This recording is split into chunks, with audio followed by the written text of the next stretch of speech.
Mukhang nagdadalawang isip na daw si Ombudsman Remulla dahil hesitant daw yata si Manuel Bonoan to turn state witness. Ano po yung tingin nyo doon sa development na yon?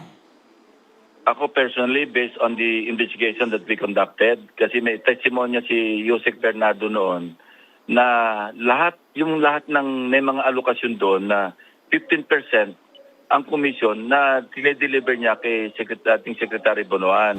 And out of the 15%, yung 25% binabalik sa kanya at yung naiwanan daw, nagpaparti doon yung delayed Yusek Cabral at saka si Bonoan. Tapos, sa mga nakalap namin na mga dapat ma-implicate si Secretary Bonoan, para sa tingin ko, hindi karapat-dapat na ma-discharge as a state witness. Kasi kung halimbawa mag-state witness, sino ituturo niya? Unless may tuturo siyang talagang medyo magugulat tayo lahat kung sino ituturo niya. Kasi kung ang pwede siguro mangyari na ito, pwede namang isang option. Pag kumakausap kami noon sa mga possible naming witnesses na hindi namin mapapangakuan na po pwedeng umubrang pumasok sa witness protection program o kaya ma-discharge as a state witness. Ang isang option is mag-plea bargain, lesser offense, mag-restitution. Yung ganon.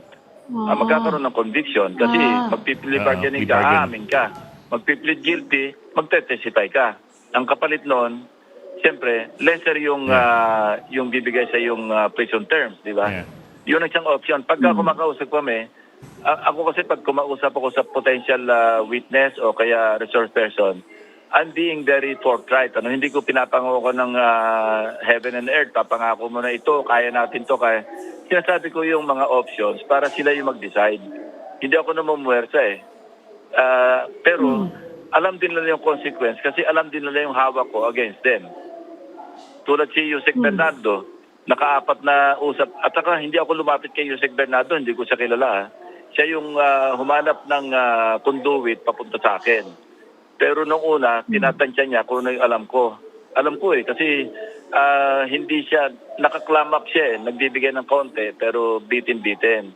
Noong naging impatient na ako, I think that was the 4th meeting, inabandon ko na siya, winokot ako na, sabi ko sa mga staff ko, bahala na kayo dyan, wala akong mapapala dito. Tapos, binigyan ko na siya ng isang magic word, sabi ko, matagal mo na akong binobola, pinagpapasensya kita. Sikat na sikat ka nga sa Diamond Hotel eh. Doon na siya nagulat.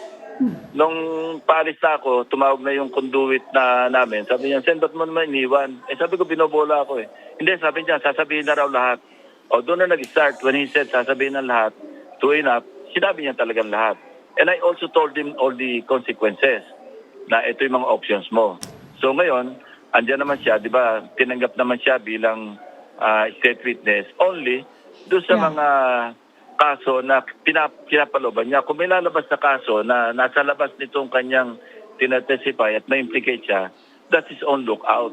Sinabi ko rin sa kanya yon.